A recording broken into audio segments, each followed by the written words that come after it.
ni muda wetu kumchukua Zimbwe, kumweka juu kwenye lile basi. Hajawahi kupanda. Mara ya mwisho Zimbwe kufanya parade alikaa kwenye Kenta.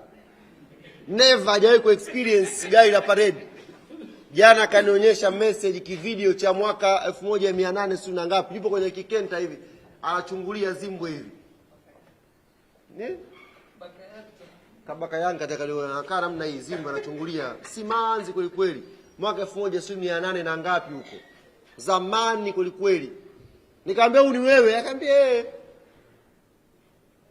yeye ndio ataongoza juu pale. Jana tumempa kombe alibebe. Ile ni endelevu, atakuwa yuko juu pale. Mohamed Hussein. Na kwa kusisitiza hilo, sherehe si Ijumaa, parade yetu. Ijumaa mosi, ndio?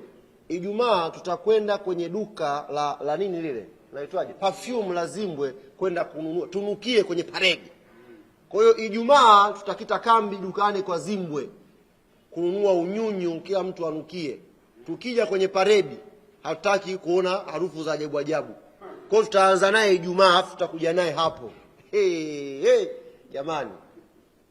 Kwa hiyo tukimaliza hapo ndio tutaenda Mwanza sasa. Kwa wakazi wa Mwanza msiwe na wasiwasi. Tutatoka na basi letu tutakuja huko Mwanza sasa. Lakini tutaanzia hapa. Kufanya jambo letu hapa alafu tutaendelea.